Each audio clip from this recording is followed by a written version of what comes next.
ఉద్యోగాల విషయంలో, ఉపాధి విషయంలో, విద్య విషయంలో ఈ రోజు మనం అన్ని రకాల నిర్ణయాలు తీసుకుంటున్నాం. ఇంతకుముందే మిత్రులు చెప్పినారు, నిజామాబాద్లో యూనివర్సిటీ ఉంది, కరీంనగర్లో యూనివర్సిటీ ఉంది, ఇవాళ ప్రతి దగ్గర యూనివర్సిటీలు ఉన్నాయి, ఆదిలాబాద్లో యూనివర్సిటీ లేదు అని. మరి ఆ ప్రాంతాలలో ఇచ్చిన యూనివర్సిటీలు కూడా ఆనాడు కాంగ్రెస్ పార్టీ ఉన్నప్పుడే ఇచ్చింది తప్ప 10 ఏళ్లలో చంద్రశేఖరరావు ఒక్క యూనివర్సిటీ అయినా ఇచ్చిండా? మీరు ఒక్కసారి ఆలోచన చేయండి. రేపైనా మీ ఆదిలాబాద్కు యూనివర్సిటీ రావాలంటే పట్టభద్రుల నుంచి చదువుకున్న నరేందర్ రెడ్డి ఎమ్మెల్సీగా అయితే మీ తరఫున ప్రతినిధిగా ఉంటాడు, ప్రభుత్వంతో మాట్లాడతాడు. ఆదిలాబాద్కు కావలసిన యూనివర్సిటీని సాధించే ప్రయత్నము నరేందర్ రెడ్డి చేస్తాడు. మీ తరఫున పన్నులు సాధించే నరేందర్ రెడ్డికి మీరు ఓటు వేయాల్సిన అవసరం ఉన్నది. మిత్రులారా, ఇవాళ మీరు ఆలోచన చేయండి.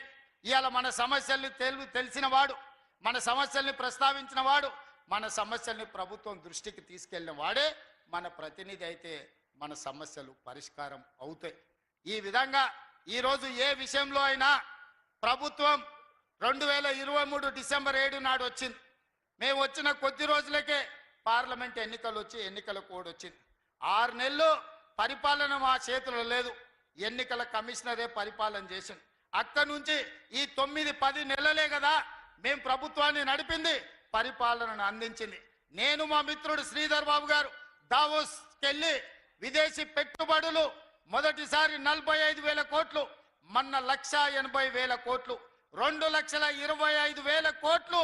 ఈ రోజు సంవత్సరం తిరిగే లోపల భారతదేశానికి విదేశీ పెట్టుబడులను తీసుకొచ్చి వేలాది ఉద్యోగాలు, లక్షలాది చదువుకున్న నిరుద్యోగులకు ఉద్యోగాలు ఇప్పించడానికి ఇవాళ పెట్టుబడులు తీసుకొచ్చినాం. ఇవాళనే అమెరికన్ కంపెనీ అమెజాన్ అనే బయో ఈరోజు మనం సంస్థను ఈరోజు ప్రారంభించుకున్నాం.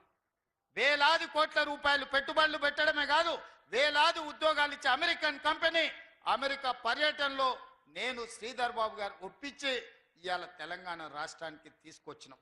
ఇట్లాంటి సంస్థల్ని తీసుకురావాలి అని అంటే ఈ సంస్థలు పెట్టుబడి పెడితే ఇది ప్రత్యక్షంగా మన పట్టభద్రులకు ఉద్యోగాలు వచ్చే అవకాశం ఉంటుంది. ఇవన్నీ పనులు మేము చెయ్యాలి, ముందుకు వెళ్ళాలి అని అంటే మీ ఆశీర్వాదం ఉండాలి. ఇవాళ మీరు ఆశీర్వదిస్తే ఈ రాష్ట్రాన్ని అద్భుతం చేసి ప్రపంచంతోనే పోటీ పడే రాష్ట్రంగా మనం తీర్చిదిద్దొచ్చు. అదేవిధంగా ఇవాళ నేను రైతులను అడుగుతున్నా, 25,50,000 మంది రైతులకు రైతు రుణమాఫీ కింద 21,000 కోట్ల రూపాయలు వాళ్ళ ఖాతాల్లో 2 లక్షల వరకు ఉన్న రుణాన్ని మాఫీ చేసిన ప్రభుత్వం మాది. నేను ఈ వేదిక మీద నుంచి విజ్ఞప్తి చేస్తున్న రైతుల కుటుంబాలకు, రైతాంగానికి, మీరు కానీ మీ పిల్లలు కానీ పట్టభద్రులైతే మీకు రైతు రుణమాఫీ జరిగిందని మీరు నమ్మితే మీ గుండెల మీద చేసుకొని ఆత్మవిశ్వాసంతో ఆలోచన చేసి ఇవాళ మేము రుణమాఫీ మీకు చేసి ఉంటే కాంగ్రెస్ పార్టీకి ఓటేయండి. మీకు రుణమాఫీ జరిగిందనంటే 10 ఏళ్లలో చంద్రశేఖరరావు, నరేంద్ర మోడీ చెయ్యని పని ఈనాడు కాంగ్రెస్ ప్రభుత్వం చేసింది. రుణమాఫీ జరిగిన కుటుంబాలన్నీ కూడా నరేందర్ రెడ్డికి ఓటేయాల్సిందిగా నేను విజ్ఞప్తి చేస్తున్నా.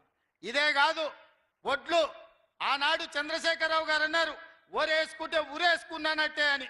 కానీ నేను వచ్చిన తర్వాత నేను చెప్పిన వరి వేసుకోండి, సన్న ఒట్లు పండించిన వాళ్ళకు 500 రూపాయల బోనస్ ఇచ్చే బాధ్యత నాది, గిట్టుబాటు ధరతో పాటు 500 రూపాయల బోనస్ ఇస్తా అని చెప్పి 1,56,00,000 మెట్రిక్ టన్నుల ఒట్లు పండిస్తే 500 రూపాయల బోనస్ రైతులకు ఇచ్చి రైతులను ఆదుకున్న ప్రభుత్వం.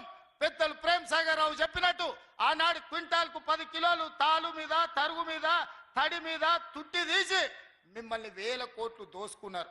కానీ మేము వచ్చినాక 1 కిలో అయినా తాలు తరుగు మీద మీ దగ్గర తుట్టి తీసినామా?